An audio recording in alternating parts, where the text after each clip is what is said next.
Hello, hello. We're here. Hopefully, no power issues this time. Fingers crossed. So let's try this again, shall we? We're going to be prepping for Drakkenheim. And apologies in advance if you hear tiny feet running upstairs. I have, of course, life is never easy, right? So my toddler is upstairs running around. We had to give the babysitter a day off today, so my husband and I are literally taking turns while we're doing work, and it's a little bit rough, but we're managing. So if you hear baby squeals and that kind of stuff, that's why. Although she's about to take a nap if daddy succeeds, so we should be good in a little bit here. But yeah, hi. We're gonna prep for Drakkenheim. I lost power last time. It's not raining today, so well, it's raining, but it's not as bad as last time. So hopefully the power thing doesn't happen. But my neighborhood is actually pretty bad when it comes to power outages. So, fingers crossed. But yes, hi, hello, hi, Ellen. So we're gonna do Drakkenheim prep. So we're prepping for session 7, and I didn't even get to explain what I was doing last time. Hello, ominous glow games. That's really ominous. Okay, I'm not funny. It's fine. I'm a little bit off today. It's Friday. I had to buy a rock star because I was like, I'm dying. Don't drink energy drinks. They're bad. But I'm drinking one anyway. And we're gonna hope that it's also just been gloomy. I'm not here. You're here with a monster. Okay, so we're in the same boat. It's like gloomy. It's been gloomy all week because of the hurricane, which we're not getting. I'm in PA, so we're getting a lot of rain, but we're not getting anything crazy here. So, we're pretty much good. We haven't even gotten flooding, which is unusual. At least not in my area. Maybe closer to Pittsburgh. I'm not sure. But yeah, anyway, I'm rambling. This is how it's gonna be, guys. I'm sorry. I'm off today, so I'm gonna ramble and not be on. There's no script for live streams, so you get a lot of rambly bits, a lot of extra rambly bits. But yeah, so we're going to prep for Drakkenheim. So I don't know if people know, I did talk about this in the stream on Wednesday, but that didn't go all the way through. So just to reiterate, I kind of do a hybrid thing where I have Foundry. I'm pointing to the screen like you can see it, but you can't. I have Foundry on a TV where I display maps and we use tokens. And then I also have the books and, we're in person. So we have books and dice and, all that paraphernalia. So I'm going to show you my notebook, which I do sell, but not a big deal. If you want to check it out, if you think you would like to use it after this, great. But I made them for me, and then so it's whatever. And I have a whole bunch of stuff in here. I have a whole bunch we need to prep. I've already prepped the maps, luckily. Well, that was just a fun bit. So we don't have to worry too much about that. But I'll show you a little bit of how I prep for my session with my notebook, and then I'll also show Foundry stuff, how I prep that kind of for the game. And we'll kind of go from there. Let me show the notebook. We're diving right in, 3 minutes in. Last time it took me 10 minutes of warm up. So here's my notebook, which yes, I make these, they're handmade. So while I print the, inner pages, I do have a local, printing company that prints the inner pages. I have a different company for the covers. But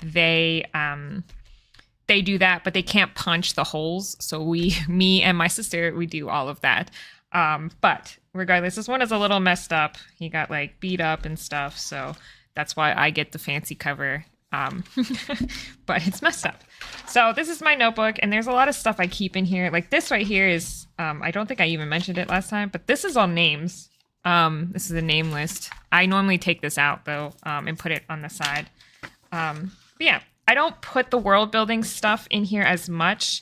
Like I said on the stream this last week, I typically just write things as I am reading in the book, and then I will write down notes. It's more like note taking at that point, from things I think I will forget or need to know. But most of the world building stuff is empty, except for in here. So in here I have like stuff I want to keep track of for each faction. I obviously haven't even touched the falling flame yet, or falling fire yet, because my players haven't really interacted with them as much. They're about to, so we're gonna probably have to add some stuff.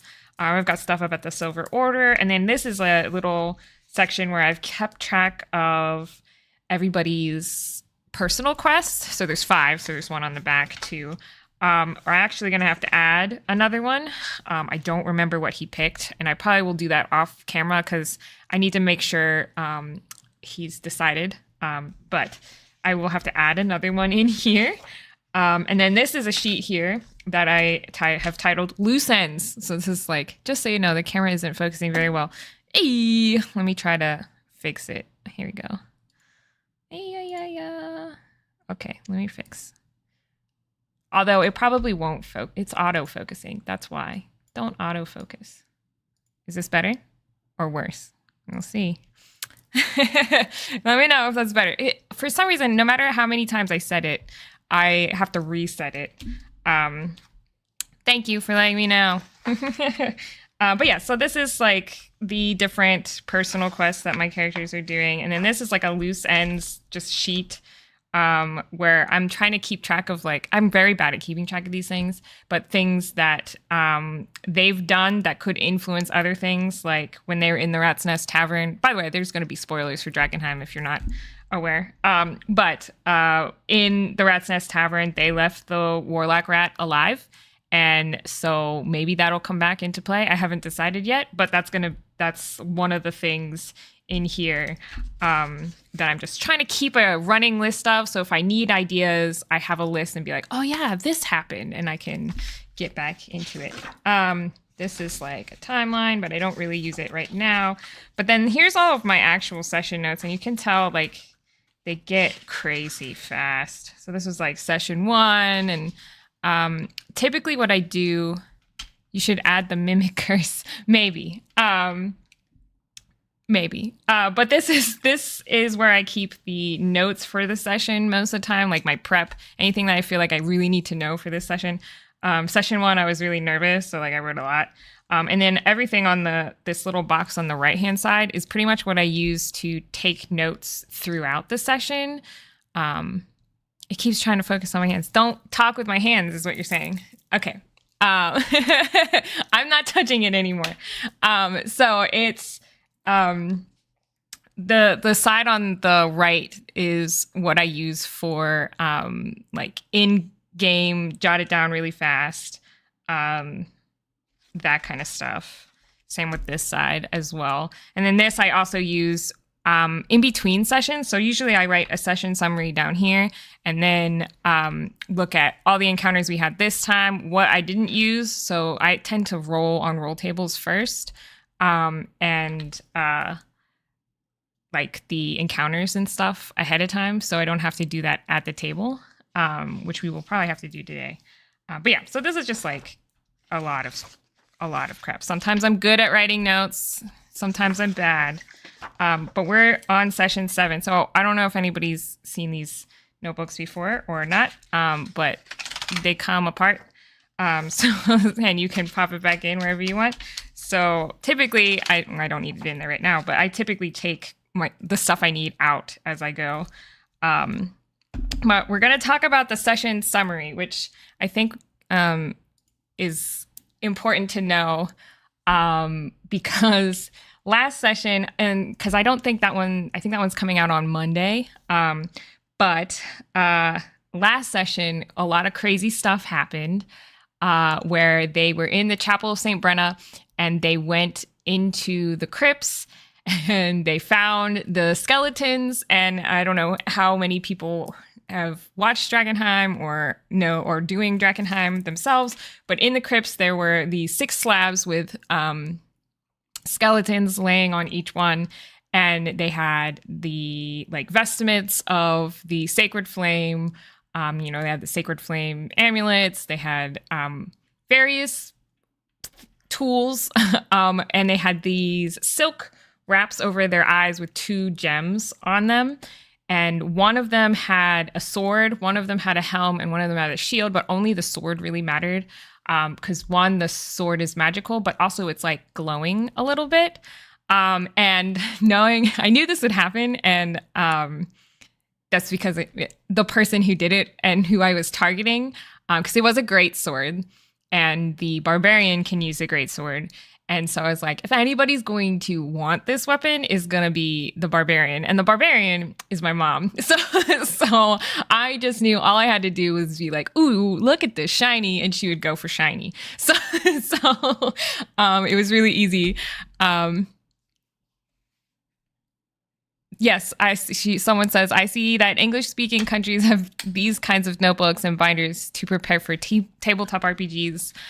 They look handy. They do. They are handy. I made it myself. There's not a lot of English on it, though, if I'm honest. You could probably translate it pretty easily, because a lot of it is, the same. You could translate one page, you could keep doing it. If I knew more languages, I would translate them myself, but it's not really feasible to do.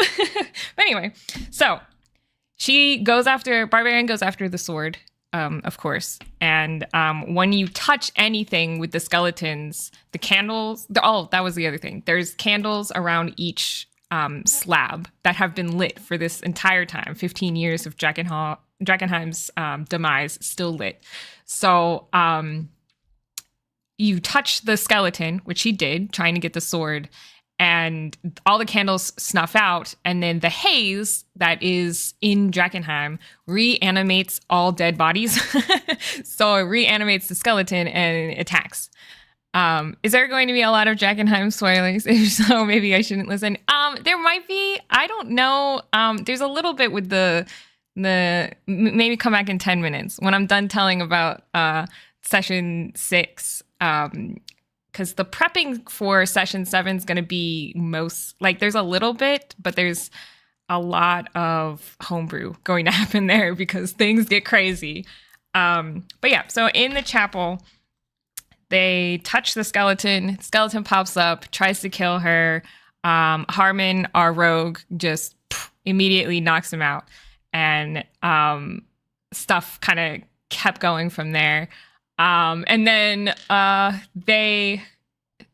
my barbarian mother also went. So they ended up killing a skeleton. They did a whole bunch of other things, and I don't want to give every detail. You can watch the recap on Monday when it comes out.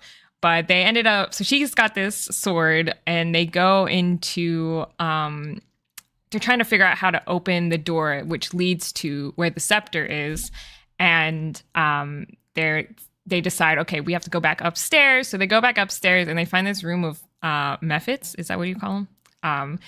And that's a loose end I need to write down, actually. But they end up going back upstairs, and essentially the group tries to talk to them. My barbarian mother decides she does not want to listen, and she throws a rock at them and then starts initiative. And then my husband's character, who is the cleric, he calms everybody down, and they ended up working something out. So now the mephits have a hold of one item that's very precious to them, which will allow them to go back and forth because they didn't have any shinies, any gems. So they couldn't pay for passage through this crypt. So they did that, and then they went into a tomb because they found the other door, and they found a mummy, and the mummy actually killed a player. So the mummy knocked Harmon down almost instantly, and that was partially because they did I think it's called Dreadful Glare, which if you fail, you can fail by 5 or something. If you fail by more than 5, you end up also being paralyzed, not just afraid. And so he was paralyzed because he had a 2 on his roll. It was really bad. And so he, but it wasn't a 1. I would have remembered a 1. But he gets paralyzed and then had a rotting fist hit him. And that like they had already been through several battles. You know, they had already gotten through the city into Drakkenheim, and they ended up being low on hit points already. So it was just one hit and he was down. And they're only level 3, so they don't have a lot. And he also failed his Constitution saving throw because he rolled poorly again, under 5. And so he actually had what is it called? The curse, mummy rot. He had mummy rot, so he can't regain hit points. But Noct found a scroll in the chapel that was remove curse, so he used it on Harmon in the middle of battle. But then the mummy just knocked him down again, and again he failed his Constitution saving throw, again by rolling under 5, and he's like dead, but technically he saved. So like he rolled his death saves, and Harmon ended up stabilizing. However, he can't regain hit points, so he's just at 0. I don't know if that's how you're supposed to play it. That's how we're playing it, just because I was like, well, to me that makes sense. But with mummy rot, every day that passes, your max hit points decreases by 10. So if it started and he already decreased by 10, and I think he only has like 19 or no, like 20 or something hit points, or it's like really low. And so if a whole day passes, his body will turn to dust. So I gave them a little like sneak peek kind of thing. I kind of already wanted to bring in the Shrine of Morgan, because it's like an interesting place in Drakkenheim. But I hadn't planned on pulling it in so soon. He doesn't believe in that. Someone says he needs new dice. He doesn't believe in that. He's like, I'm not going to punish my dice. And I was like, that's your problem. He literally rolled 4 times in a row under 5. Like, yes, I have a dice jail. I also have a dice dunce chair. So if it's really bad, you can put a little hat on it. I'll have to take a picture next time I put one in the chair. But yeah, so his character isn't technically dead, and the Shrine of Morgan is kind of so it's a shrine to one of the old gods, Morgan, which we'll talk about today, because I bought a book and everything to help with this. Well, I wanted the book before this, but it will help with this. And so Noct was like, I don't have any spell, like I don't have remove curse as, you know, a spell. They try healing him. They even tried like thematically dumping a potion down his throat. Like none of it works. And so he ends up just sitting down and praying. And I know in Drakkenheim, they say like the gods are silent and they don't like interrupt they don't really influence the world. But I kind of like using the gods to help lead them if and they're heroes. Like I feel like maybe the gods don't talk to everybody, but they would talk to heroes, right? Someone says that doesn't even sound like a superstition. That sounds like bad dice. Yeah, it might be. And Adam says, my Foundry session on Wednesday, first 3 rolls were 1, 1, and 2. Stupid digital dice. Actually, I think there's a thing, isn't there, like a Foundry module for rolling more accurately or something? Because the algorithms get weird when it's digital. Ellen says, my last one shot, a person got 3 nat 20s in a row. Jesus. Can I have some of that? Actually, I don't need it because I'm the DM. Then everybody will die. I don't really want to kill anybody. Ask them to put the dice in salt water. That is true, isn't it? If you put it in salt water and you like see how well it rolls in it. Gods help the heroes. KYLIE's over here running Drakkenheim light. Maybe. I feel like it helps the heroes to an extent. They're not gonna like I don't know. It's also a way for me to help direct the players. You know, that's how I feel it can help me guide them. But they're going to have a lot of different options, to be honest. Out of curiosity, do you do session by session prep, or do you also do long-term prep for the story much further out? Depends. Because it just depends. For Drakkenheim, I'm kind of I have like maybe 4 sessions out planned. Okay. But the problem is if you plan too far ahead in advance, then the players always do something, and then it just completely wrecks all of those plans, right? So if I'm planning that far in advance, it's stuff that I can usually drop in, even if they mess things up, or, you know, even if things change for the next session, I could drop it in the third, like 2 sessions out, that kind of thing. So it kind of depends. And also this is a module, right? So when you run a module, you kind of already know the full story, mostly. And so, in a way, I've already have all that prepped because I have the book.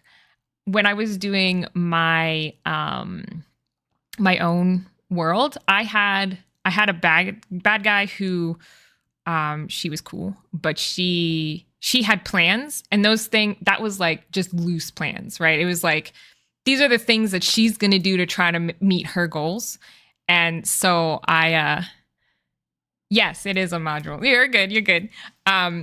But yeah, so when I homebrewed, she had a loose plan. And so I did have like that kind of figured out, but I didn't have all the specifics, you know. I actually I'll show, I don't know. I don't think it's here, actually. I actually have a timeline of events. I can at least show the what it would look like. I have one for here even, but I don't use it because this isn't very linear campaign per se. Where is it? Here it is. So like I usually would use this, try not to make the camera zoom in on my hands, but like these are the events here, and then just a summary.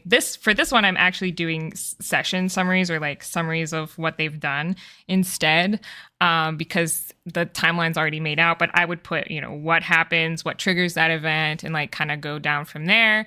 And then as things change, this is not, I mean, it's purple because it's a pen, but it's one of those Frixion pens. Highly recommend, because you can erase them. So I would do that with my timelines, just because when you homebrew, I don't know, you can let the world be more flexible, and you can let the story kind of happen more organically. So when I was homebrewing my last campaign, that's what I did. And things did change a lot in my bad guy's time and timeline, but you know, that happens. But yeah, so anyway, I was talking about how Harmon died. So Harmon died, and you had an 80-page Google Doc ready to go before we even started. I'm fleshing it out 1/3 at a time. At this point, my document is 110 pages. Yeah, it can get, when you homebrew, I feel like it can get like super, super long. That's why I have a notebook though. I also don't like, this is why I don't do, I can go back to my face, I guess. This is why I don't do a lot of the digital tools though, because to me, part of it is it's a physical notebook for me. So even when I homebrew, I write everything down.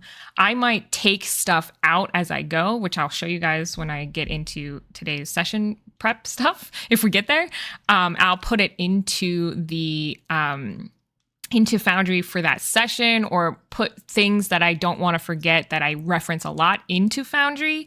But I actually, even when I run homebrew or like one shots or online games, like I'm constantly doing like I constantly have notes. It just works better for me. It helps me remember, and I can reference it. I'm a visual person, so for me it's way easier to be like, okay, like I have a book here, but like it's way easier to open it up and be like, okay, I know it's about halfway through the book and I can do this and get to that section and know where I am, versus when you have a document, you're like, I don't remember. I can't visualize where it was. Like, sure, you have a scroll bar and you could visualize that, but that doesn't work for me. But yeah, anyway. Well, obviously David is obviously a serial killer, or will be when his players derail the campaign and waste 60 pages. Oh man, I start in a composition notebook. I used to have those, but I moved to Google Docs because I keep forgetting where I put the notebooks. The only reason I don't have my other notebook here is because I just took it to the office to do video ads. So that's the only reason it isn't here. Otherwise, it's on this shelf. You can see my other ones. I have like a Pathfinder one. I have one from my first campaign. I have the original notebook that I made for me before I started selling them, and it is ugly. Which notebook is the one you were showing, Lorekeeper? This one is actually the DM one, but the cover is different. But the Lorekeeper has all the world building stuff. This one has a little bit of everything. So it has also has the session notes and the encounter stuff, which I use during sessions. But the cover is completely different. You'd have to buy it separate because that's how it works on my shop. Okay. Well, anyway, so let's get to actually prepping. So people are dead. The goal is Noct said a little prayer, and he ended up having this vision of a druid in a grove with red trees coaxing a little bird back to life. Okay. So that was my push to get them to travel north to Drakkenheim. However, to north of Drakkenheim to the Shrine of Morgan. So I have all these things I need to prep, and you guys get to see all of it. Where's my thing? Here we go. Face and desk. So here's my sheet. Again, like everything pops out. I showed this already, but I'll show again because there's more people here. Look, you can take it out and move it around. You can punch anything in too. Like this is like, I bought it and I punched it and I put it in. Punches I don't sell, so you can get those on Amazon though. I actually just bought one. It's not the best. It doesn't do really thick paper, but I bought one, took a punch out. I'll show it. Actually, it's right here. I punched it, and since mine is only, hit the mic. Sorry, guys. It's only 1, 2, 3, 4, 5, 6, 7, 8. I think I had to take one out. Yeah, I took this guy out so I could punch here, but it's like not good for really thick paper. Prep, who has time for prep? Me. I made it. And look, I'm recording it. So 2 birds, 1 stone. Haha, I win. So yes, I made some notes here. So usually I save this section on the side for during session to scribble stuff down, but I knew that I wanted to try to stay on task and not ramble. Look at that, we're already failing. And so I have just some notes here, and then on the back, there's 4 sections. So the first one is for like secrets and clues. Normally I use that to drop hints on other quests. I actually have a whole bunch prepped from last time that I'm just going to reference instead of rewriting it over here. That just is a waste of time. So it's just there's a lot. It went into the side because there's a lot of, it's a non-linear campaign. So kind of like there are, it's hard to explain because it's not really sandbox. A sandbox would be like everything. There's no like story plot really at all, and they just make it up. And that's not quite what it is, because there's goal, like there's groups that have goals and things are going to happen whether or not the players interact with that. So I feel like it's kind of in a non-linear stuff. Mine, it says it has good connection, so it might be you, but it could be me. Weather is bad all around here. Yeah, I don't know. It says good connection.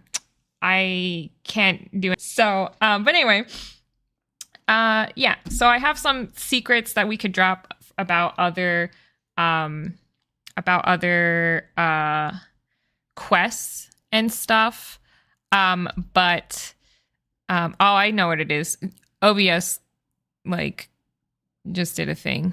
I don't know what it did, but it popped up that it dropped frames for a second. So it's OBS, not YouTube. We give it a minute.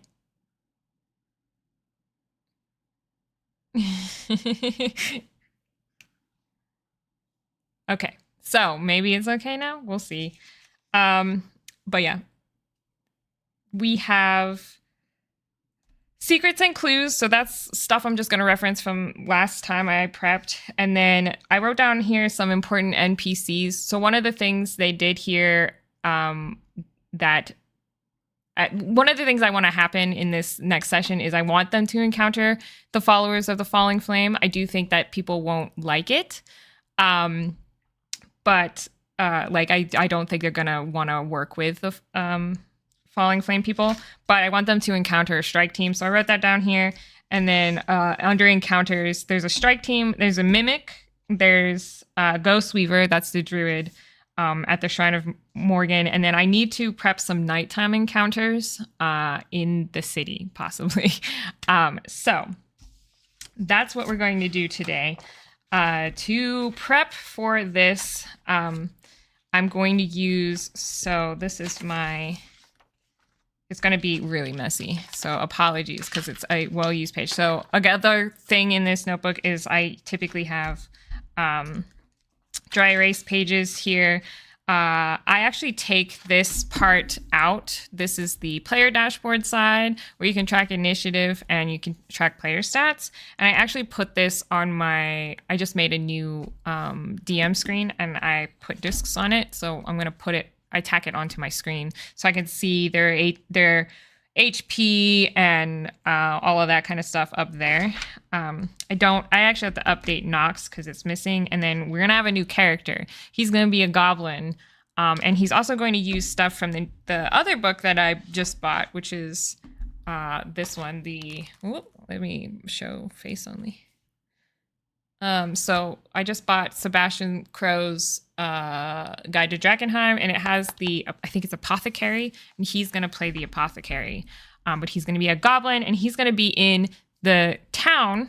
So as they leave the chapel, I'm hoping they're going to run into the falling fire. I keep wanting to say falling flame. Falling fire people, and then they're going to encounter mimics accosting this goblin. That way the new character can join. Someone ran their players through, it's Adam, ran their players through Death House for Halloween, which is fun. I played Curse of Strahd, and I played Death House actually twice, but I didn't realize it because someone reskinned it. The dry erase page is a cool feature. Thanks. I use it for, so you have to ignore it. This is all my mummy's actions. I'll take it out because I won't need it. But typically I write their HP on here. This is old, so I actually have to probably wipe it. But I write down their name, their status. This is the one with the mimics. But this one I had a skeleton, and one had a +2 to AC because they had a shield, things like that. I had to add Dusty, Smoky, whatever, the Cindy, the Mephits from last time as well. This is the mummy's HP and stats. I just write it in here. If it's a legendary monster or a boss like the Rat Prince, I just use the book because there's not enough room, but having the book for one is fine. Having this for multiple, there were multiple skeletons, so that way I just have it right here and I don't have to look and search. Same with ratlings, because I just kept using it over and over again, and I'll just keep these in here, Thug, a bandit. This is a delirium drag, so that was from the first session, and I just keep them all in here, and then I can just reference it a lot. I'd love a character sheet with dry or wet erase sections. Just look in my shop. Hold on. This is the player version. Oh no, that's a farming sim one. Hold on. Yeet. Oh, it might be at work. Bad news bears, I think it's at work. I have one though. I have a player version that I have one for every class, and I have they have dry erase sheets in them. So yes, I have those too. I also have a Pathfinder one, a Vampire the Masquerade one, a whatever, Candela Obscura one, and I have a minimalist one, which works for like any class or any tabletop game. Put a piece of packing tape over the part of the sheet if you're just using regular paper. Yeah. Otherwise, get one of KYLIE's glass books. Nice save. But yeah, no, I have the other thing too, though, is it's designed differently. So if you like the design of the regular character sheet, it's probably not for you. But I hated the design of the regular character sheet because it's ugly, and it's hard to use. So I redesigned it and made it clearer. I also add special sections in all of the class-based ones for D&D so that you can track things like a druid's wild shape, like how many charges of that do you have per long rest and things like that. So this is we're supposed to be session prepping, guys. You're like really derailing me. I love Death House. I DM'd that about 4 times. Oh, the spooky season, I will GM a Rites of Spring themed adventure. I don't know what that is, but I'm sure it'll be fun. Or you could run it for me. No, okay. Anyway, so let's do some session prep. So, like I said, we have to have the players interact with the Falling Flame people. So, one of the things I'm really bad at is roleplay when I'm in the DM chair. A good DM wouldn't get derailed so easily. Just saying, no, wrong. So here's the book. Again, I do a lot of both, right? I use the book and Foundry at the same time. But I really need to pay attention to the falling fire. I keep wanting to say falling flame. Gosh, back in the day for AD&D, we had these goldenrod sheets with categories for everything. They were impractical. You had to be able to write really small. Yes. Adam, are you Adam on the Discord? He is. So anyway, I have to figure out the strike team. I just want I don't need anything crazy, but I do know that they have strike teams in the book. So you get a little look at this. And then I also need to know one of the things that they're going to do, the Falling Flame people, they are going to hint that Lucretia could help is it Lucretia? Is that how you say that?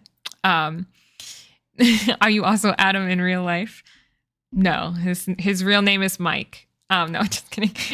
Yeah, so Lucretia can help with the, what am I trying to say? The revivify, but we don't need a revivify, but with the greater restoration that they will need to do to Harmon to save him. But I highly, highly doubt that they are going to take them up on this offer. So I think it would be, it still would be useful information for them because Lucretia's in the city. Okay. Because there is a benefit. They don't have to travel all the way outside the city and then travel all the way back inside the city later. She's just right there and she'll do it probably for a cost. But her cost is going to be most likely a quest, which I haven't even figured out yet. Because I just highly doubt that they're going to do that, but I still need to prep it just in case. So the Falling Fire strike team, there are some NPCs they already have here. I'm not sure if you guys will be able to read this. Have you not been watching me mess up KYLIE's flow here? Yes. I shall not resist. You don't have to resist your nature to lean into puns. It's fine. I'm used to Adam. I also have a husband who is a dad now. So, puns are just a part of my life and it's fine. But yeah, so they have, I'm going to use, I think, let's see. There's a Dakota Jones, a young explorer who questions everything. I'm going to use that lady. She's going to be the head of this strike team. Dakota Jones. She's young and questions everything.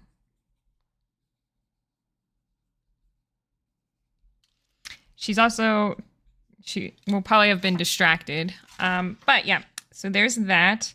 And then they have actual strike team here.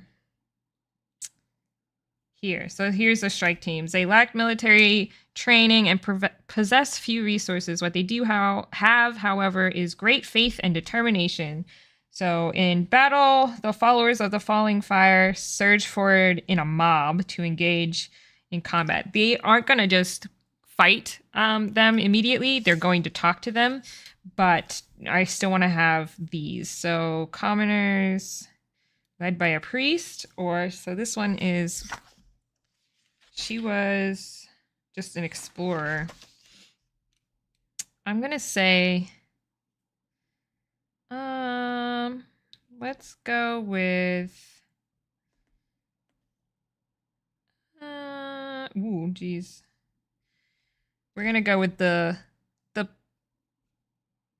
militant faithful. So it's like, it says 10 cultists led by 2 cult fanatics. I don't know that I need that many, though.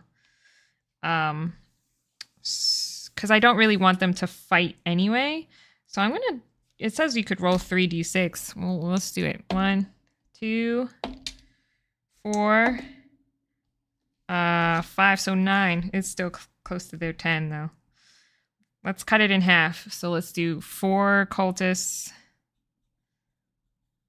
and 2 cult fanatics. Because it's not really meant to kill them or anything. And I honestly don't think they will fight them.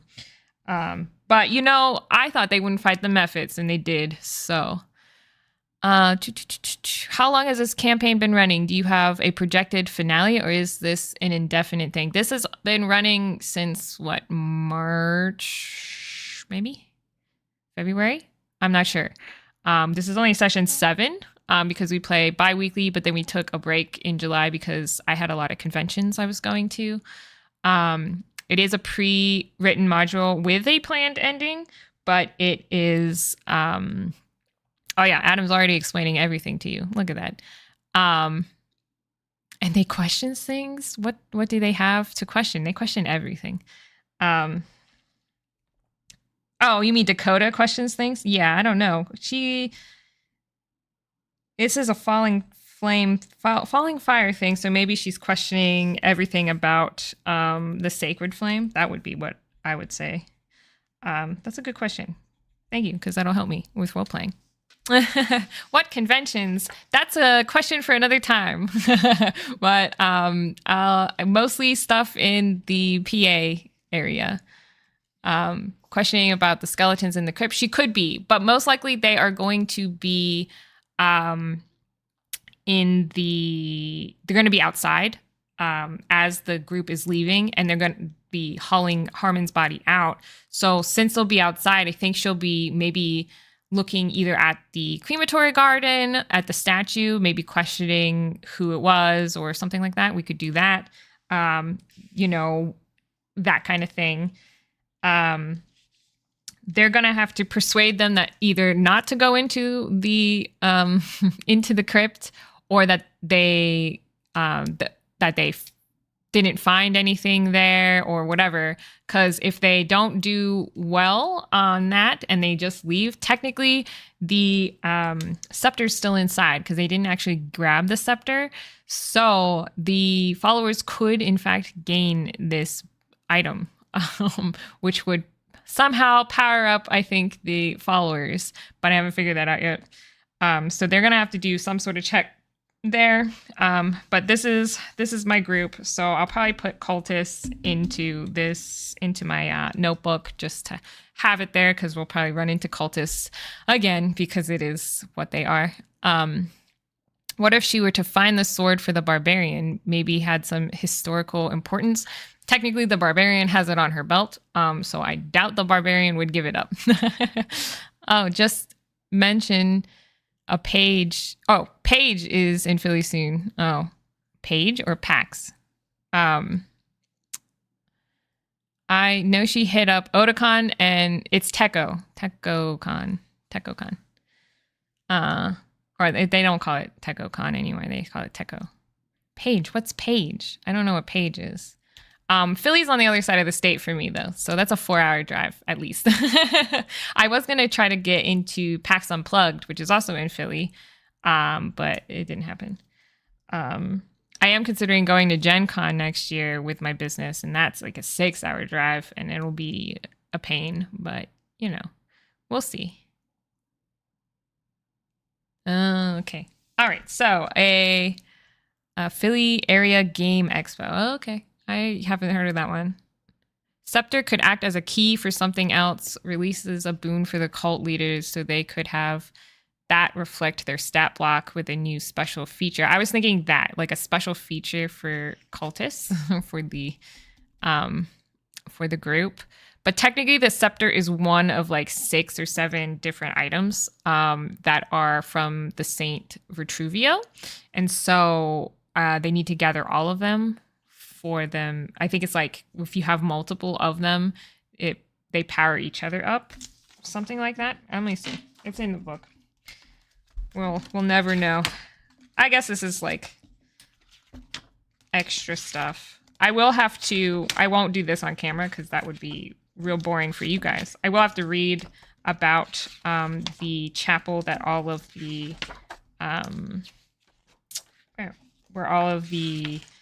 here. That's the seals. Here we go. I had it saved. These are all the relics, but if you here a character attuned to 3 relics of Saint Vitruvio may cast the heal spell 3 times per day, after which they must finish a long rest. And in addition, they gain the ability to attune to 2 additional magic items, so long as those items are both relics of Saint Vitruvio. So if someone had all of them, they could do crazy things. I don't think that's happening, because I think what the group planned on doing was getting the scepter and then turning it into the Sacred Flame people, and they're going to just use it as a relic, and they're going to swap out. I have items for them if they ever get to that. Anyway, derailed again. So yeah, we have that. But yeah, the plan too is technically the mummy's not dead. They didn't kill it. They put the body back on the slab and ended up relighting the candles, which probably shouldn't have worked, but in the moment it was smart. I wanted to reward Noct for like thinking outside of the box and trying to just end the fight quickly. And so he kind of put all of that back together, but technically there should be water still dripping from the ceiling, and that didn't happen, which would have put the candles out again. So my plan is that it's going to start raining as they leave the chapel, and then the mummy's going to come back to life. So the followers will have to fight. They're either going to have to, if they end up failing their checks, if the group does not persuade them to not look into the chapel, they're going to go into the chapel. They're going to find the mummy, and then they're going to have to fight the mummy, most likely lose, and then some of them are going to turn to dust, or at least be bodies down there, depending on how quickly the rest of the group gets there. And then some of them are going to be zombies. I'm turning them into zombies. So then when the group gets back there for the scepter, it's not like easy for them. That was the plan, but we'll see. See what happens if they even go back, what have you. So there's that. Then they're going to go to the Shrine of Morgan, which is a whole thing. I did, I think, here it is. I did tab it out. Look at this picture. Such a pretty picture. I did make a map for it too. But these are all his stats. And I think for the sake of, I hope they don't fight him, honestly. Who knows, my murder hobos. But I think I'm just going to keep this tabbed out and keep it open at the table, because that'll just be easier for me. But he has here, where is it? It should be in here. So obviously he could do resurrection, but he's not dead. He's just cursed. So he's going to do greater restoration, or he's going to offer to do greater restoration. He is a hermit, an old, very old Elvish, it says ancient Elvish hermit who lives, is it Aegon? I don't want to say Aegon because that sounds right. Eoghan. Aegon, is that right? But he's a priest of Morrigan, which is the same, yes, the same name as my, I'm going to hit this rock star and it's going to spill everywhere. The same name as my player. So that'll be interesting. We'll see how, I don't even know what to do with that fact though. But this is the other book I bought. I also got it for free. The Ghostfire Gaming people gave it to me for free on Foundry. So I'm going to do a review of it as well. But where is God's Old Face? 22. There's not a lot about him, but about her, I guess. This is why I need more desk space, right? So here's some of the old gods. But we're talking about Morrigan the Witch. She's got ravens and spiders as her animals. And I think that the guy Aegon, they have he has like a cloak on with raven feathers. And there was a symbol in here, I think. Yeah, it's just this one down here in this corner with the feathers. Where is she's right here. Essentially though, to resurrect people, Ghostweaver will tell them that if if you wanted to bring a body back, you have to have a humanoid sacrifice for it, as well as the material components, which is normally a diamond. My group does not have any gems. That's intentional. And so they wouldn't be able to resurrect. But for greater restoration, I don't know what kind of, and maybe you guys can help me figure it out, what kind of task or like price they would have to pay. Because normally with resurrection, it's diamond and a humanoid sacrifice for Morgan.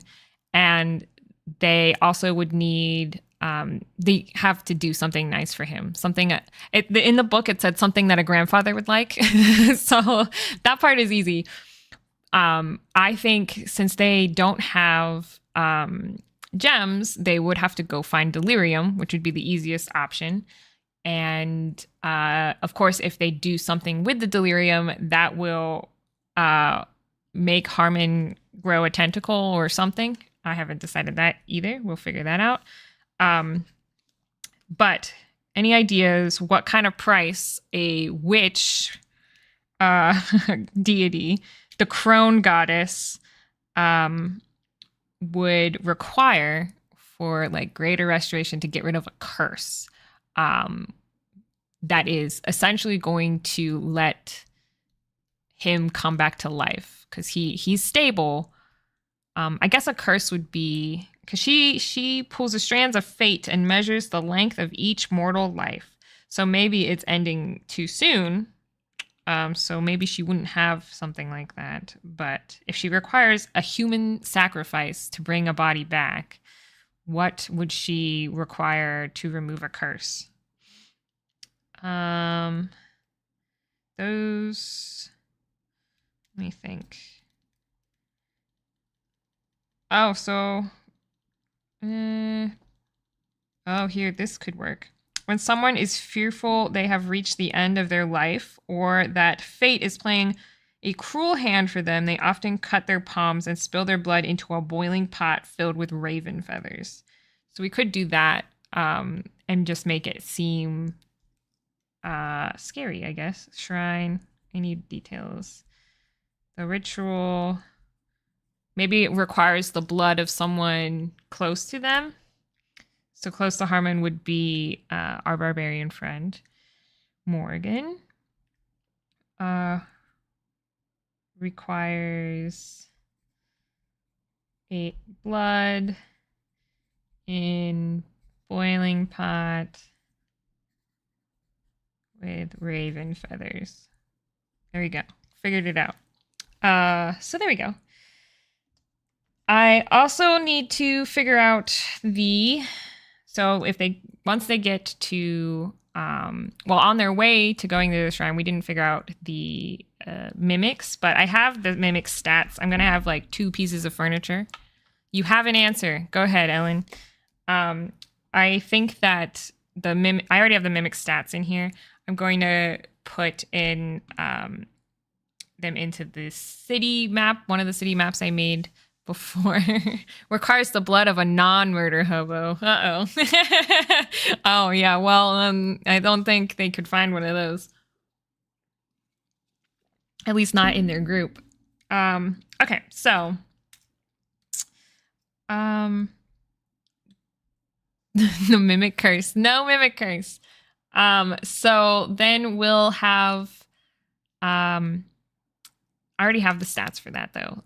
Then if they decide that they want to bring Harmon back, which they might decide they don't want him because he doesn't want to play that character now that he's made this other character and he's more invested in that character, which is perfectly fine. So they might just let him die. I don't know. But they will go into the city, hopefully, to look for delirium if they are going to if they're going to save him. So like there's options here, right? They could let him go and then they don't have to go into the city. Or if they go into the city and they get the delirium, they have to go at night. So that's a con. And then they also have to, if they bring him back with delirium, there could be consequences to that. And of course, Ghost Weevil will talk about that in a very vague manner. So we need to prepare just some general nighttime encounters. So I was thinking this. You guys tell me how. There's nothing in the book about nighttime directly, okay? In Drakkenheim, the biggest thing is that the haze kind of lifts. It's still all contaminated, so you still have... You can still get contaminated. It's still like really bad. You can't long rest in the city. But now you can see things. So to me, that means that like if you're not sneaky, maybe they get ambushed. Maybe something. I feel like something like that would happen. I also think maybe because the haze has this like magical like contamination that even happens at night, maybe something like a wild magic surge could happen. I was even thinking like if it starts raining when they leave the chapel, maybe it turns into like a thunderstorm, and in Drakkenheim with the haze now in the sky, maybe it like contaminates the thunderstorm. And then that could offer some sort of environmental issue. I don't know. What do you guys? Anybody done any crazy environmental like hazards? Because there is some in here too. I think it's under Explore here. This is my book, all tabbed out and crazy, and pages and side notes in here as well. But there is this right here, I think. Oh, so all they have here is the warped ruins. So the buildings aren't exactly as they appear, which would be okay. That reminds me a lot of in Death House, I think. In Death House, isn't there like a magic or like a table that you roll on and it'll change like effects? Like I remember walking through a door and thinking that it was it had like a scythe in it or something. Things like that in Death House. Just boring old winter. Players have learned to venture out into the winter at their peril. Oh, okay. Well, that is an environmental thing. I'm thinking crazy lightning storm. So we'll do that. Nighttime encounters. You can really see my crazy handwriting. Lightning. Storm. I want it to...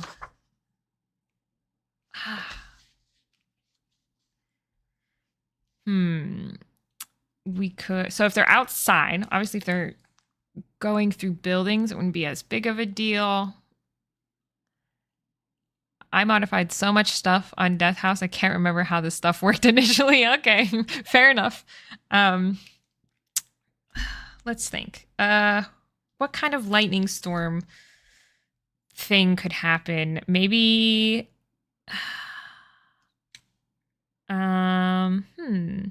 It could... I mean, I could do like dex saves so they don't get hit by lightning. But maybe the lightning is attracted to magical items. Ooh, that could be good. Because it's a magical lightning storm. And we know that Morgan picked up a magic weapon. So let's do that.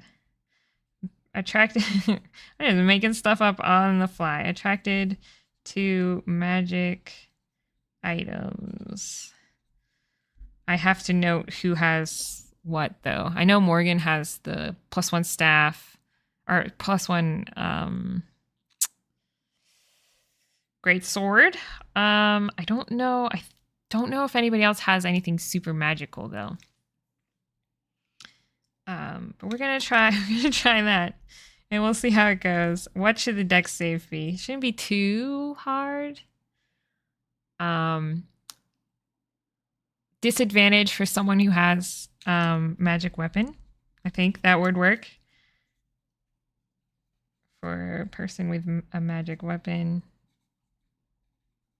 And then DC, I don't know, like 12. How about being struck by the lightning acts as a heat metal spell? Ooh, that's mean. Okay, we're writing that down too. Heat metal. Although it would only, I guess, affect weapons on Morgan. I don't know who... I guess if Noct got hit, he's wearing his armor. He'd have to take his armor off in the middle of Drakkenheim. Sounds great. Okay. I like it. Okay, so that is a nighttime encounter. And then I want to add some... We're going to do a random encounter thing because I want to add if they run into, well, we'll need two.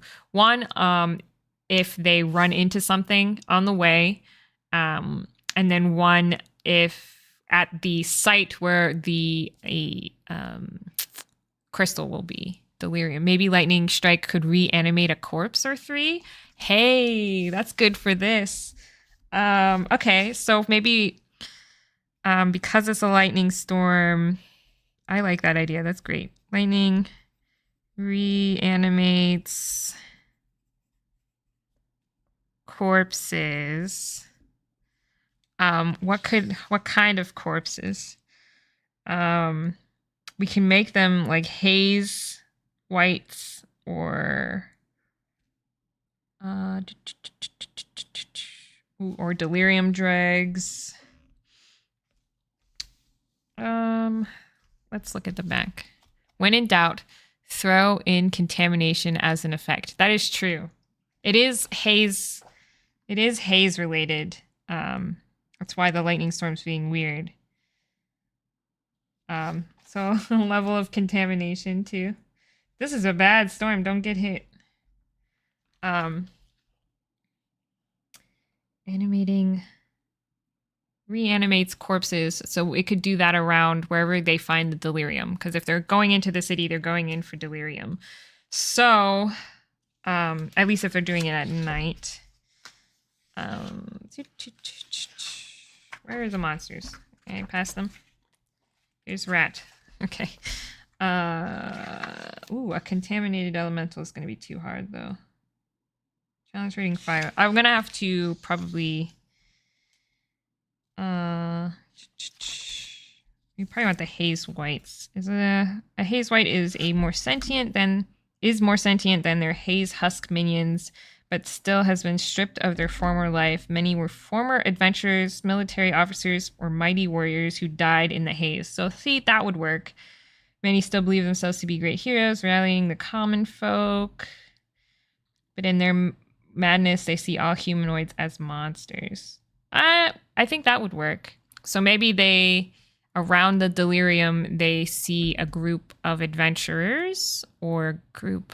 Actually, let's do a group of Amethyst Academy folks, because the new party member who is joining is going to be a goblin, but his personal quest is he wants to join the Amethyst Academy faction, which is, of course, it's Drake, so he's making it hard for me, which is fine, because most of the other people don't want anything to do with the Amethyst Academy, and they've already kind of sold off that one crystal that they, could have given to them. So we'll make it a group of Amethyst Academy folks. So they'll all be in purple robes. So purple robes, and then there'll be haze whites. We'll put the stats of, I don't know if I have them in here, because I think I just have delirium dregs. Let's double check. Rattling. Yep, drag. So yeah, I'll put it on this page that we have the mimics, because again, the mimics are to introduce Goblin Friend. I honestly don't know if they're going to go in. We'll probably prep all of this and then it not happen. Let's see. These whites have the following actions in place of their life drain action. Wait a second. So we have to look at... Oh, it's just a white stats. We need a monster manual.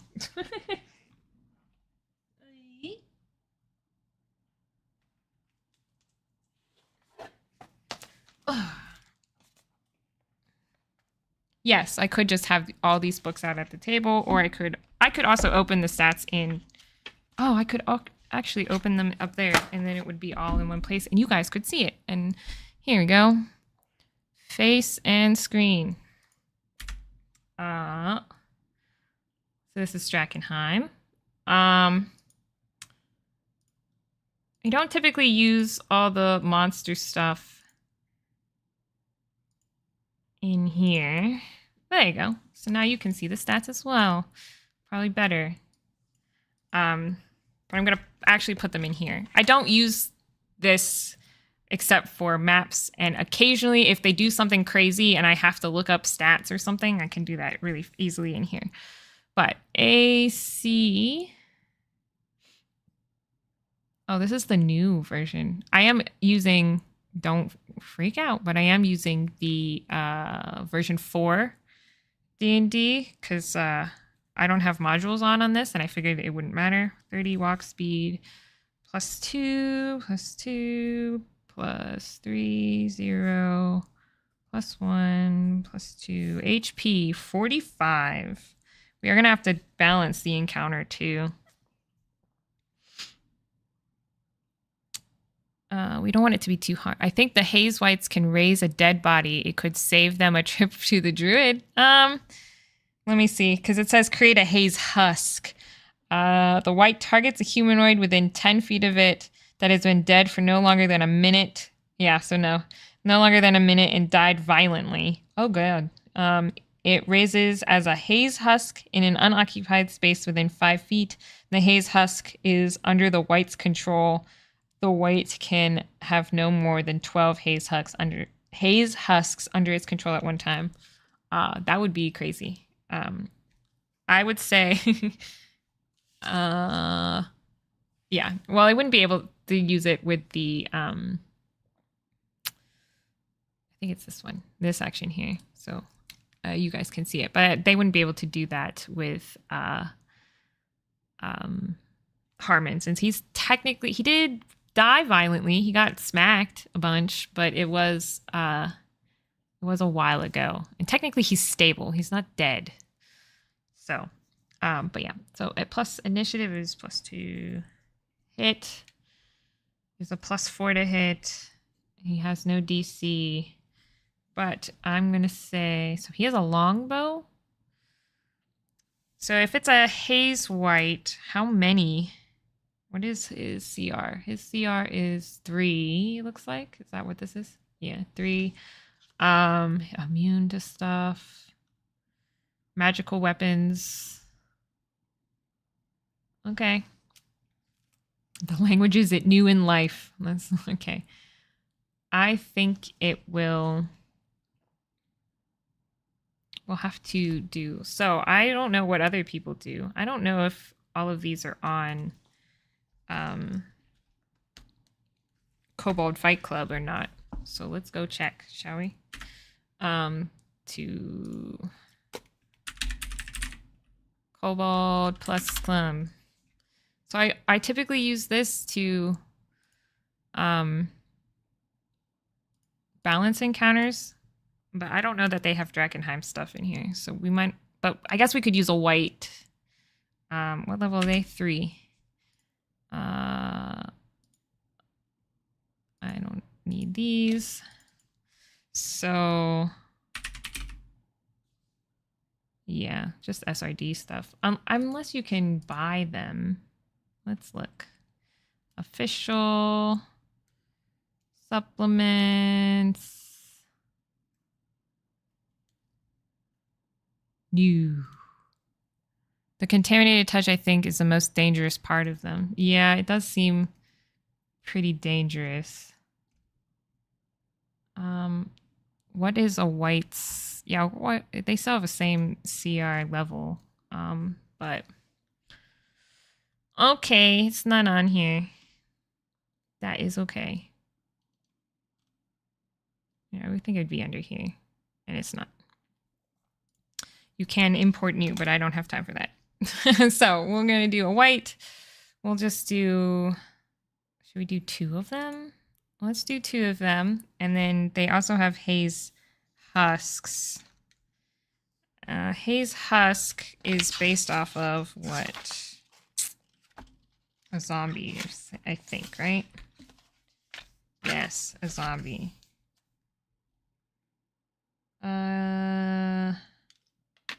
So a zombie. This is just to make sure I don't have too many. Hard. Okay, so let's do 1 white and even 1 white and 1 zombie is hard.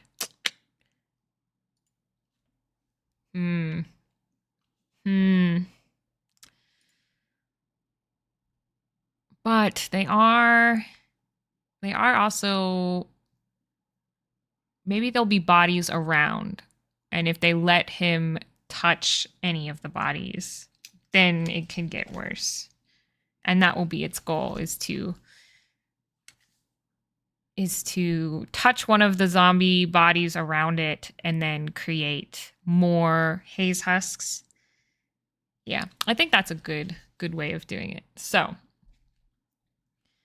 it starts out easy, but it can get harder, and they, depending on what they do. Plus they would, like, who knows? Because I don't think they're going to have a long rest up until this point either. So technically, even though it says it's easy, it's probably going to be a pretty hard fight regardless. So we'll just do that. And we'll write his multi-task. Could you have the Searing Fire group join the fight if you need more firepower? Could, but most of them aren't going to be, I guess the followers of the, what are they? Followers of the Falling Fire might be in the city, but most of the other groups, they don't stay in the city at night, because it's dangerous. And you can't long rest, or they take shifts overnight in their bases. So it could happen, but they don't have a good rapport with the Falling Fire people either. So if they had a good rapport with them, perhaps. But okay, so we're gonna put all that in here. I can actually do that later though. So I'm not like boring people, and that it'll only take me like a little bit to write all that in here. But I'm going to write haze white here and haze husks here. And I'm going to write down, I'll show you guys on here. So I have my mimic 1, mimic 2 for that one encounter. I'm just going to do this and then write haze white here. And then we're not going to write anything else for a little bit in case he brings back something from the dead. And that should be it. The other thing we need in here maybe would be the treants, because there are some at the Shrine of Morgan. But I think if they get the delirium, they bring it back to him and he'll start the ritual, and then they'll have Harmon back. And honestly, I think that's more than enough for this session. You know, like, there's no way they're going to do all of these things, I think, with battles and all of that. Regardless, once they do that, then they'll probably go back for the scepter, I think. And then they will encounter... There's a wasp in here. They will encounter the falling flame mummies. So in here, I can show the chapel too, I guess. We have, let's see, that's just shrine. This pink tab, I think. Yep. So the tomb, so it'll have the mummy. The mummy will only have the same amount of HP they left it with. So it will have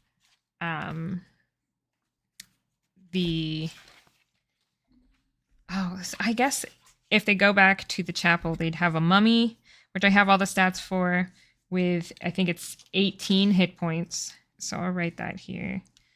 Let's write it here. Mummy, 18 HP is what it's going to start with. And then it'll have 3 haze husks in there if they didn't convince the followers to leave. Some of them will have turned to dust. 3, is that probably too many? 3 zombies and a mummy. Let's double check, shall we? Clear this.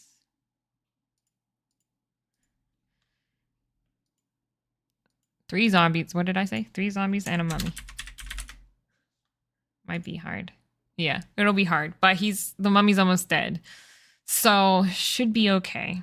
And by that point, they could have a long rest and stuff. So I think it'll be hunky-dory. But that's only if they decide they want to save Harmon. If they decide they don't want to save Harmon, well, a whole other issue, right? If they end up going to see Lucretia, I do have to... Oh, Flinty. Buddy, you're going to get stung by the wasp. If he gets stung, I'll laugh. He found the wasp and he's going after it. But anyway, so if they end up, we can go back to my face, I guess. If they end up doing they go to Lucretia, she will ask them to do a quest for payment of greater restoration. She will do it then, but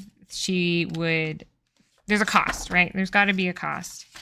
And she's pretty neutral to them right now. But... Oh, also, though, those Amethyst Academy bodies by the Delirium Crystal should have something of use to the Amethyst Academy that our goblin friend should pick up. So let's look up that too, because I want to pull his quest in a little bit. Let's see. Amethyst Academy is here. So we can see desk. Okay, falling fire. Let's just pull a quest that she would ask. Because again, I don't know that they'll go here. The scepter was one. Oh, a prominent disciple went missing near the Black Ivory Inn. That would be good.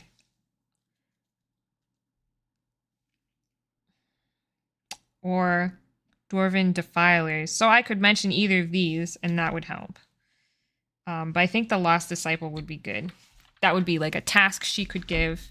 If they go to Lucretia, she will do Greater Restoration. She will do it with... Would she have diamonds? She might have diamonds. But she would have delirium. So I think she would still have the delirium. So he would still be contaminated. And then also she will do it if they find Lost Disciple. And that lost... This is the problem when your players go off the rails and then you have to like prepare for all the things. But the Lost Disciple is at the Black Ivory Inn. So, Reed Manor, that's not it. It's in alphabetical, I think. Chapel. Buckle Down Row. And so here's the adventure hook. Missing Prophet. A missing priest of the Falling Fire was sent to aid and recruit rumored people staying at the inn, but has not returned.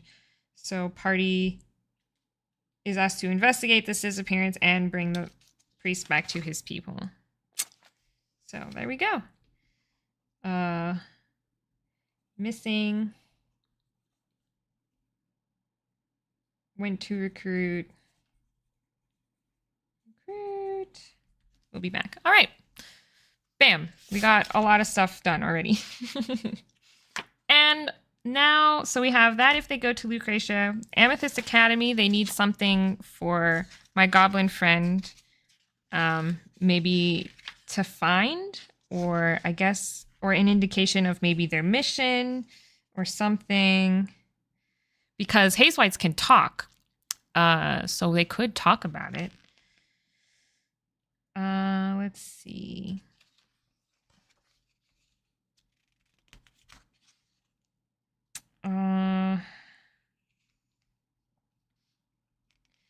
They want the tower.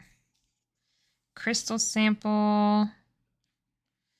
Secure the cooperation of the Ironhelm dwarves. They could steal research findings of the guy in Reed Manor.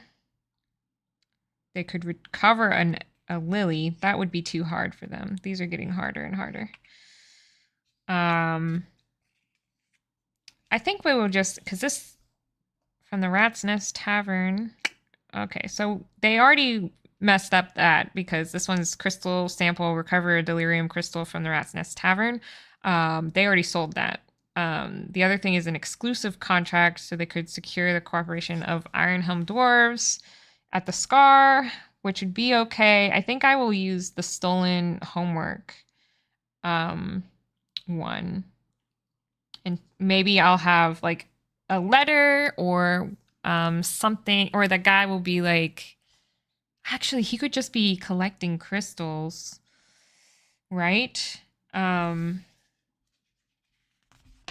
He could just be collecting like around a crystal.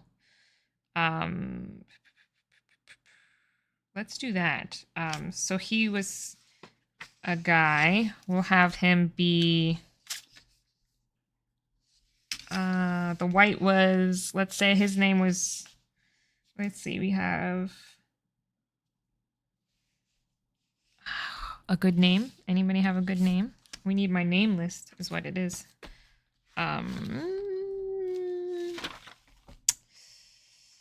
Not a dwarf. Let's do a human.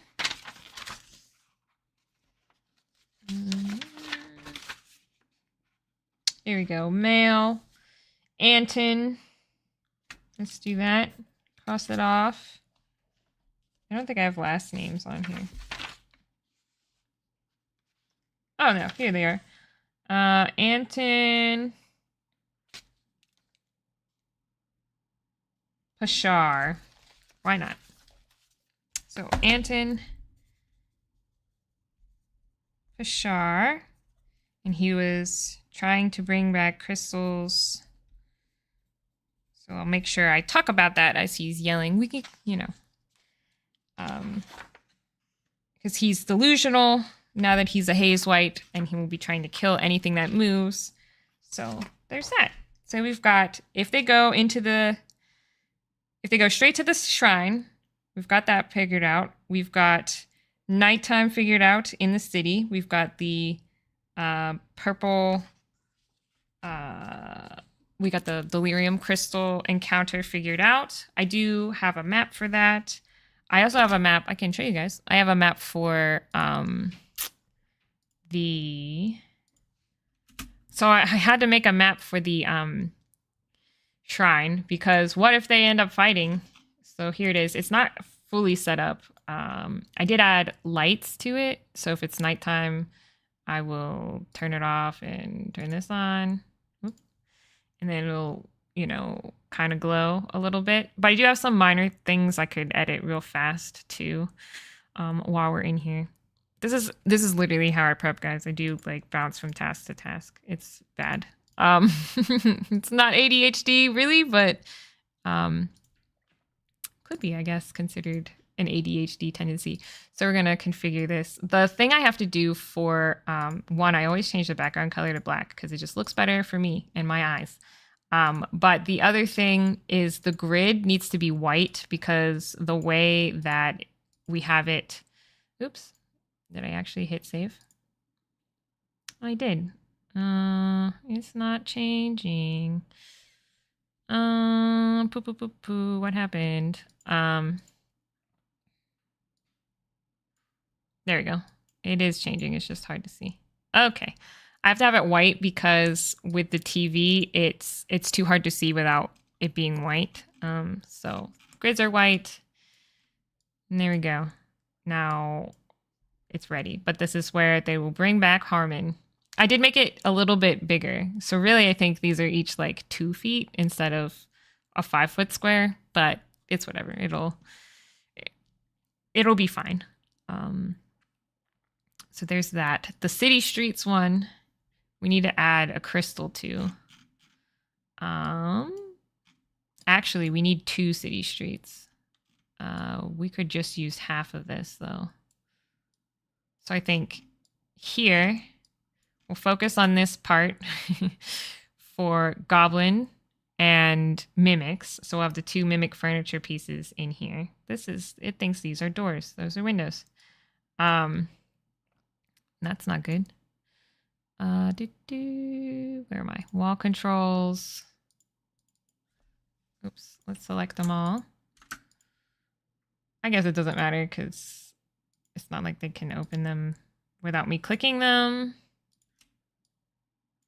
But you know. And then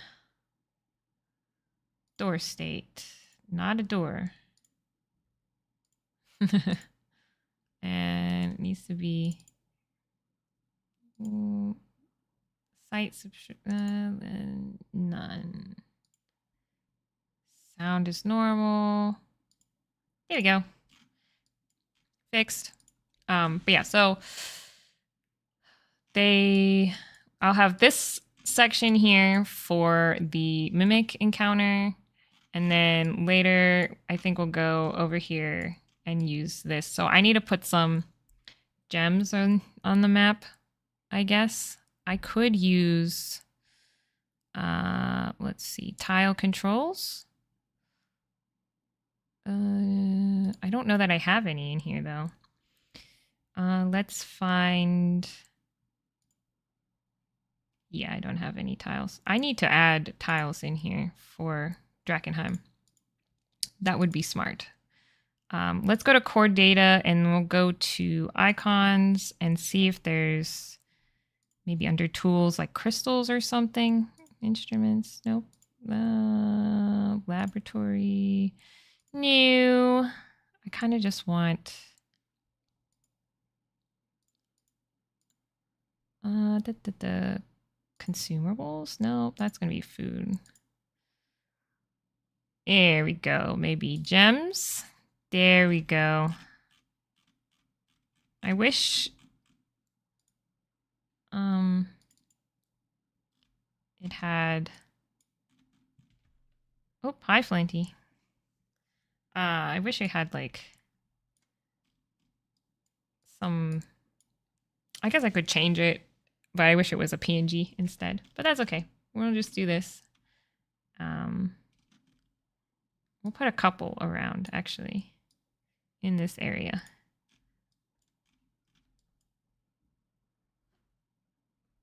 You can't see it, but now Flinty's on my hand.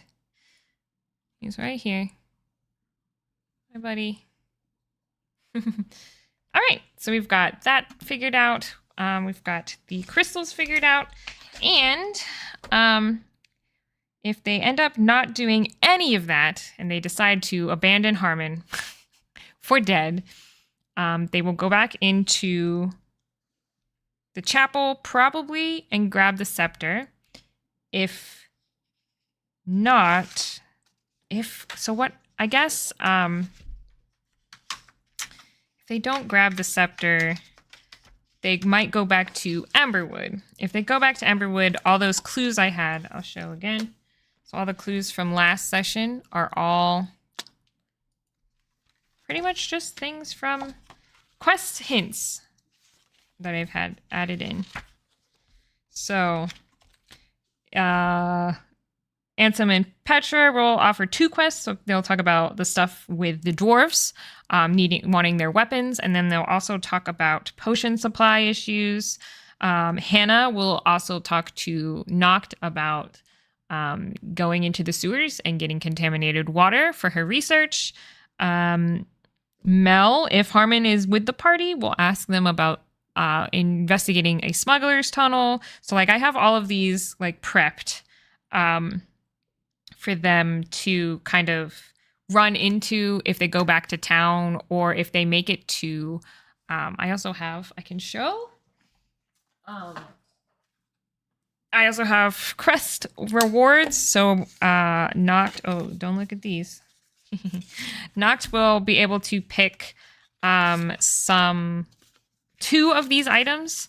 So some of these are actually from, these ones are from the Griffin Saddlebag 2, which I like kickstarted, but I didn't realize I kickstarted the cards, but hey, they're really nice. So he can get 2 of these items. I'm going to let him pick 2. So 1 for him, of course, if he wants it, and then 1 for someone else in his group, if they're nice to him.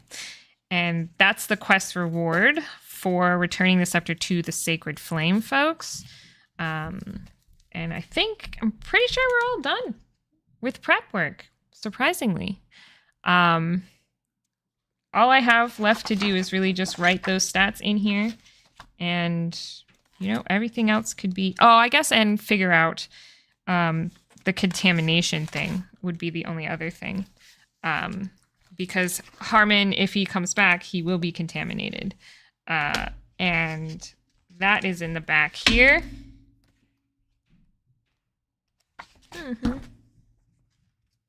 Somewhere. That's spells. Where's delirium? Monsters. Is it back this way? I think it's either right before this or right after this. It's gotta be right before. All right, it's not. So much for knowing everything that's in the book, yes? Alrighty. Here it is. Okay, so contamination. I think if he comes back, does it say what happens when they are revived?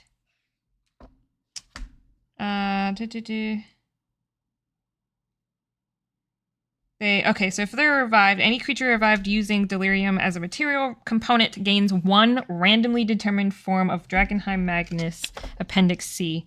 Drakkenheim Magnus is here. So I should just tab this page out. It is tabbed out. I just didn't write what it was.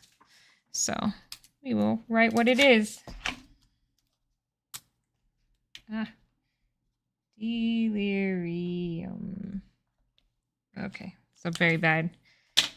But they'll have madness. Ew, these are creepy. So I wish I didn't have all these useless organs inside me, is one. Another one, I must go into the ruins and kill, rip, and tear until it is done. Oh, this one's good. Don't you fools get it? If you die in Drakkenheim, you die in real life. All right, so he'll have one form of that. I think that'll happen too with the Greater Restoration. Does Madness do anything other than just make you a little crazy? Like, you just have to do something with that? Or, let me see. In addition, there's a...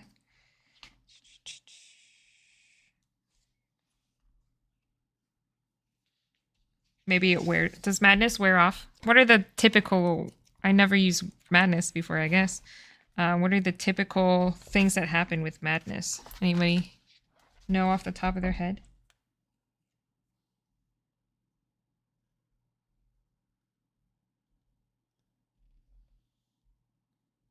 I'll have to look it up. Drakkenheim, Madness in... Okay, wait. Madness in D&D.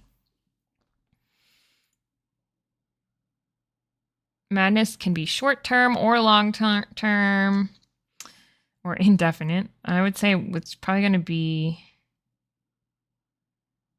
long-term for a few hours.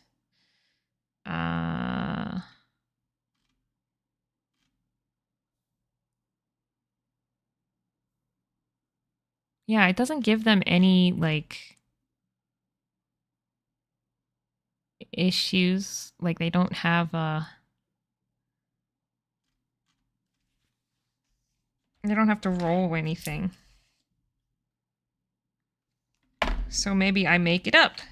Because that feels like, otherwise it'll be something that just happens forever. Or like there's no actual repercussion there. Or do I just give them a mutation? Oops.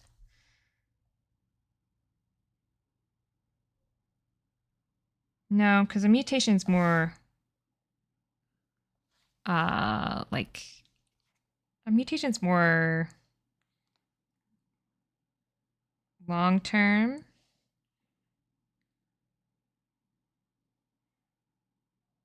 So I would say he's probably contaminated. Level 1 contamination. Harmon.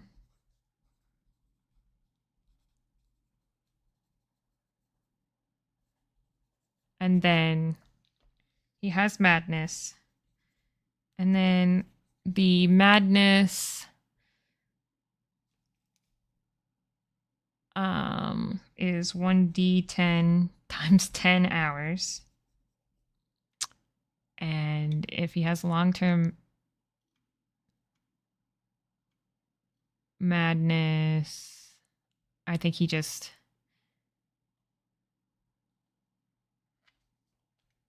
Maybe he's like paranoid. So he has disadvantage or something on checks, wisdom checks, something like that. We'll see.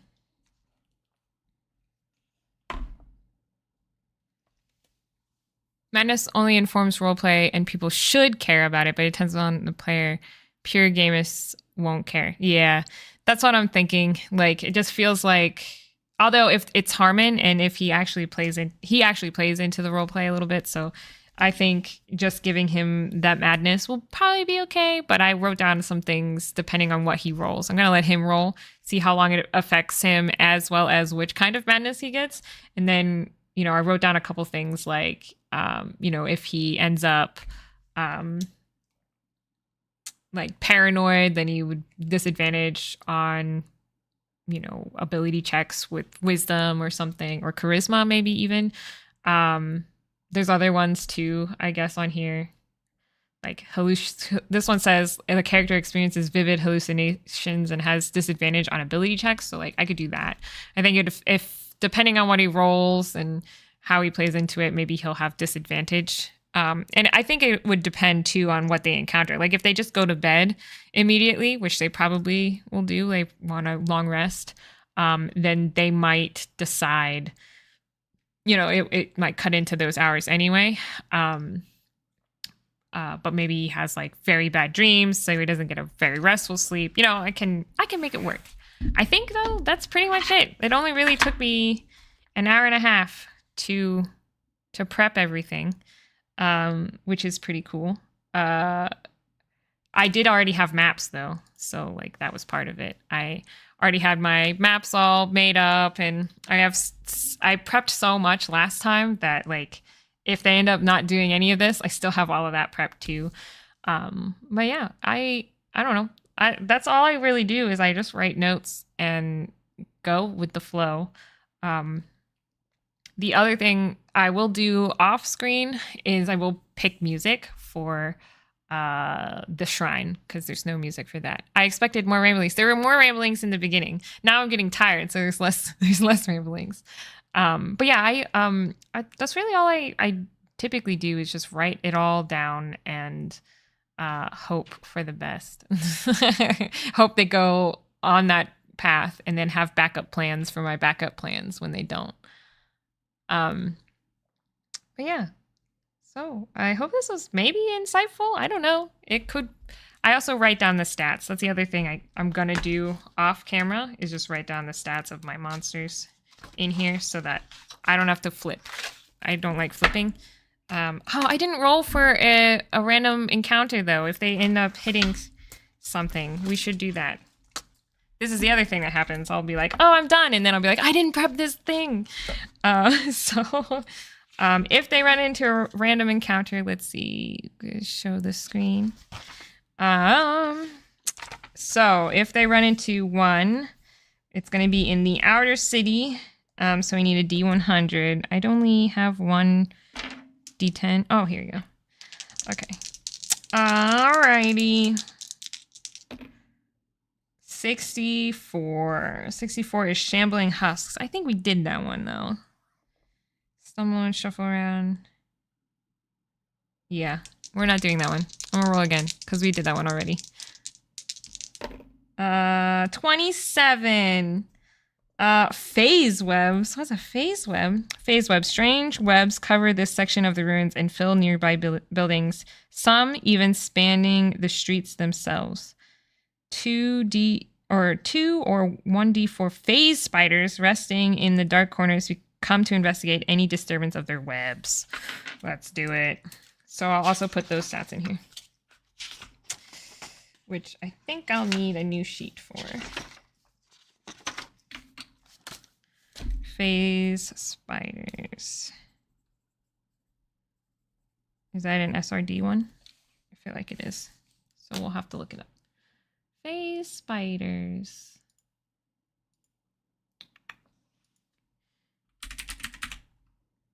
Oh, it's not even on here.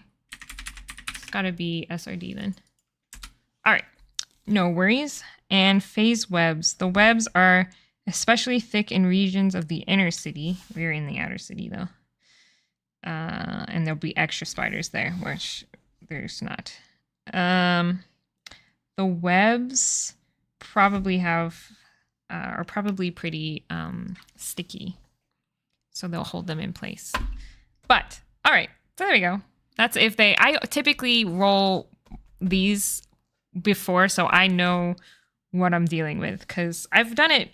Like the, what was it? The Manticore, I just rolled during the game and I was like, I don't have anything prepped for this. And this will help. If they end up running into an encounter, I'm not even going to make a map. I'll end up doing this little thing where I have my grid. See, here's the Manticore. I had to make this for the, yeah, there we go. I made that for the recap video, but I did a Manticore here, so I just didn't have any of that ready. I was like, I'll just make something on the fly. So here we go. We'll change it up. Actually, let's put it over here. Change up my tiles. Can I rotate you? There we go. And we'll take this one, delete it. There we go. New street. So I'll go ahead and I'll draw a couple buildings on here. And that will be that. I guess they don't have to be purple. Ruined building. Let's put this here, this here, and then we'll draw some webs. It'll be very ugly. I wonder if here, let's change color to configure. Webs could be gray, yeah.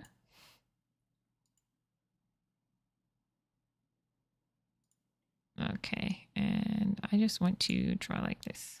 Freehand. Oh, it's gonna be so bad, actually, but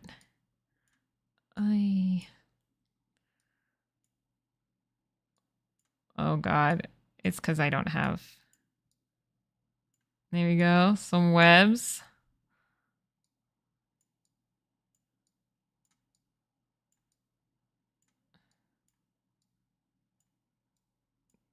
Look, it doesn't have to be perfect.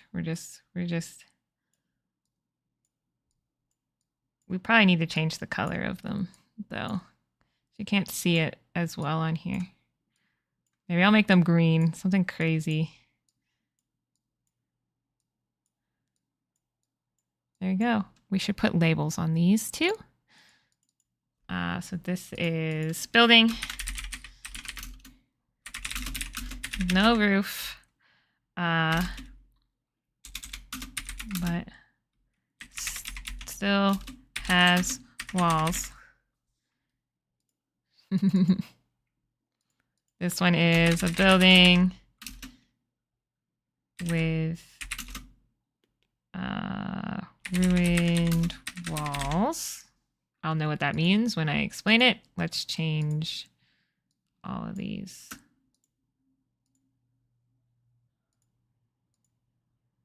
To a different color. Oops. Am I not holding the right button? Okay, hold on. Shift, click. There we go. Lines. Let's make it something green so they can see it. Oh, it only changed one. Yikes. Oh, man. All right, fine. I won't change them all. That's Foundry. Yes, this is Foundry. It's Foundry. This is my oh shit, I don't have a map. So I literally just have an image of a piece of paper and then I put, these are tiles on it. So these are tiles for that I made in on Procreate, I think, actually. And then I just use those to denote a road, and then I just draw. I could put tiles in here for buildings too. I just haven't yet, because this is supposed to be no pressure map building. So, and then I just go in here and I drew with the boxes to add stuff into it. Building with a roof, so you can, like, at any point, small shed. Actually, that's a big shed. Look how big it is. Small house. But yeah, so this will be if they encounter the phase spiders. And then if I need this for something else, I can very easily just erase all of this stuff and start again. I do have actual maps, like I have this one, which I'll also be using. We've got the ones that are built in with Drakkenheim. Like this is the crypts. Oh, I do have to clean these up. We just delete all these. Delete these guys. That's from when I did the recap. Yeah. So this is, there's probably some in here too. You can just see, nope. You can just see the map a little bit. I made this one myself in 20 minutes. while I was watching baby eat breakfast. So this morning. Yeah, that should be it. That should be it. Keywords. So I'll write phase spiders in the notebook. I'll add the haze white stats in here as well. I'll actually move. And then that's it. We're good to go. Take that out. Pop it back over here. These are my session notes. I am going to keep them all up here together just because I know I'll need all three of these together. So where did my mummy... Oh, here. My mummy's multi-attack. Oh, it's right here next to the mummy in case they run into that. Oh, I need cultists in here too. I should write that down. Cultists and cult leader. Although, is it in those cards? Probably not. Anybody know? I just have these guys. Oh! That was my books. Now fell. Cult. Probably not, huh?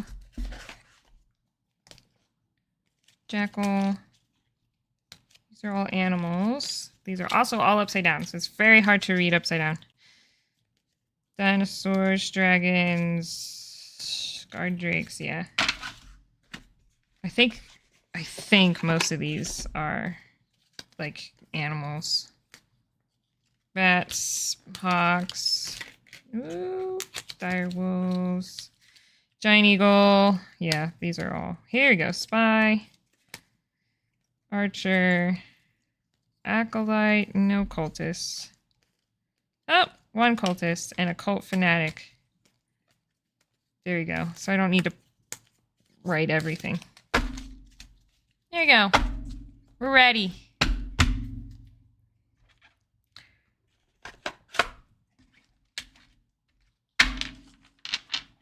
There we go. I'll report back. So hopefully, oops, I clicked the wrong thing. Sorry. Hopefully I will have good news. Maybe they'll do everything I expected them to, and then everything will be fine. But yeah, I think I'm pretty much set. The next episode of Drakkenheim will be on Monday, and that will be for last session. So not this coming session that's happening on Sunday. And so you guys will get to hear about all the craziness with the mummy. And then I will probably record this one next week, like for session 7 that I just prepped for. I'll probably record that this coming week. And then that'll be out on the next Monday. And then after that, it'll be every other Monday because we play every other Sunday. And I want it in between. It'll be a good refresher for me in between sessions, but also that allows me the time to actually sit down and record it. If I try to record the day, that it would just not work. Yeah. So I hope this was helpful for some people, or at least you get to see my process and the chaos that is me when I sit behind the screen. But I think this will do it for this stream. Thank you all so much for joining and chatting with me as I prepare, helping me decide how to kill my players. And I will see you guys in the next one. Bye. Thank you. Oh, and join the Discord. I mean, a lot of you are already on the Discord, but, join the Discord. It's in the link in the description. And I talk about everything that happens in my games there. I do put spoiler tags on it, so it's not that big a deal. But, yeah. All right. Bye.